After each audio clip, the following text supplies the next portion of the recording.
Vote মিটেছে, কেন্দ্রের সরকার গঠনও সারা, তবে বঙ্গে অশান্তির বিরাম নেই। কোথাও বিজেপি সমর্থকের বাড়িতে হামলা, কোথাও আবার বিজেপির হাতে আক্রান্ত তৃণমূল কর্মী। কোচবিহারে গুলিবিদ্ধ তৃণমূল নেতা। হিঙ্গলগঞ্জ এবং শ্যামনগরে বিজেপি নেতার বাড়ি ভাঙচুর করা হয়েছে। ভোটের পরেও বোমা উদ্ধার ঘিরে চাঞ্চল্য কোচবিহারের তুফানগঞ্জে। ভোট শেষ, ফলাফলও প্রকাশিত, তবে জেলায় জেলায় অশান্তি থামছে না। বোমাবাজি, খুন, হাতাহাতি, ভোট পরবর্তী হিংসা অব্যাহত। বিজেপি সমর্থকের বাড়িতে হামলার অভিযোগের তীর তৃণমূলের দিকে। কাকদ্বীপের শ্রীনগর পঞ্চায়েতের কাশীনগর মধুসূদনপুরের ঘটনা। সোমবার সন্ধে মিছিল চলাকালীন হামলার অভিযোগ।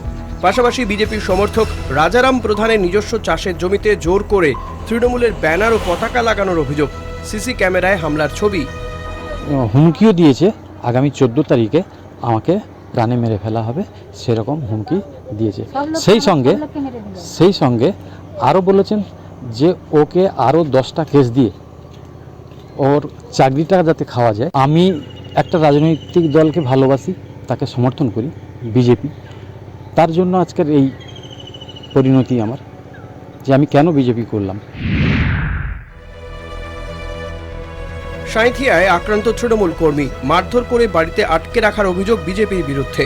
উত্তেজনা সাঁইথিয়া থানার হরিশডা পঞ্চায়েতের কেশবপুর গ্রামে। তৃণমূলের অভিযোগের ভিত্তিতে মঙ্গলবার বিজেপির বুথ এজেন্ট দেবরঞ্জন মালকে আটক করে পুলিশ। এরপরই তৃণমূল কর্মী বিশু মালকে মারধর করে বাড়িতে আটকে রাখার অভিযোগ বিজেপির বিরুদ্ধে। ওরা বলছে যে তুই করেছিস, কেস করেছিস আমার ছেলেকে, যে ছেলেটার মা, দেবুর মা আমাকে এসে বলছে তুই করেছিস, আমাকে ঘরে ভেতরে মেরে হাতে লাগিয়ে পড়লো। আমি শুনছি ঘরের ভেতরে এসে দরজা লেতির খুলে মারলো। আমি তো ওরা বলছি, আমি দেখাতে যাইনি। আমি যদি দেখাতে গেলাম তাহলে আমার তো সঙ্গে হতো, তাহলে তো আমার পার্টি পুলিশের লোকগুলো আমাকে বলতো তুই যাবি না, আমাকে তো বলতে পারতো। ভোট মিটে যাওয়ার পরেও অশান্তির দিনহাটায় গুলিবিদ্ধ তৃণমূল কর্মী। কোচবিহারে বেসরকারি হাসপাতালে চিকিৎসাধীন ধনেশ্বর দাস। ঘটনার নেপথ্যে কারা, তদন্ত শুরু পুলিশের। ভোটের আগে হোক বা পরে বোমা উদ্ধার ঘিরে বারবার উত্তেজনা ছড়িয়েছে বিভিন্ন এলাকায়। এবার তৃণমূল অঞ্চল সভাপতির বাড়ির সামনে বোমা উদ্ধারকে ঘিরে চাঞ্চল্য কোচবিহারের তুফানগঞ্জে। বিজেপির বিরুদ্ধে অভিযোগ ফুলবাড়ি 1 নম্বর গ্রাম পঞ্চায়েতের তৃণমূল অঞ্চল সভাপতি রাজকান্ত বর্মার।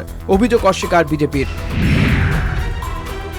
বিজয় মিছিলের পর বিজেপির বুথ সভাপতির বাড়িতে ভাঙচুর ও লুটপাট চালানোর অভিযোগ কাঠগড়ায় তৃণমূল। হিঙ্গলগঞ্জের সাহেবখালী অঞ্চলের রমাপুর 198 নম্বর বুথের সভাপতি বিমল আড়ির বাড়িতে ভাঙচুর ও লুটপাটের অভিযোগ তৃণমূলের বিরুদ্ধে।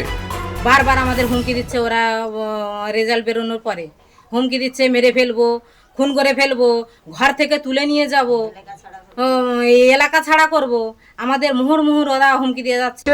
অ্যাকচুয়ালি সাহেবখালীর রমাপুরে বিজেপির কোনো কিছু সংঘর্ষ, কোনো সংগঠনই নেই। দুটো গোষ্ঠী আছে, দুটো গোষ্ঠীর মধ্যে সংঘর্ষ হতে তাদের বাড়ি ভাঙচুর হয়েছে। তৃণমূল কংগ্রেস থেকে তীর দিচ্ছে। তৃণমূল কংগ্রেস কোনোদিন গঠনমূলক কাজে বিশ্বাসী, কোনোদিন ধ্বংসাত্মক কাজে বিশ্বাসী না।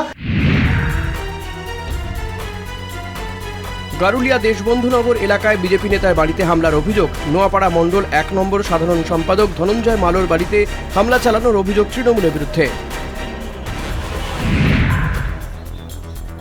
তৃণমূলের বিজয় মিছিলে যোগদান করতে গিয়ে আক্রান্ত লিলুয়ার বাসিন্দা অশোক পাসোয়ান।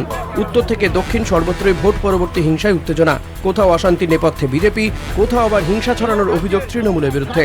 কলকাতা টিভি।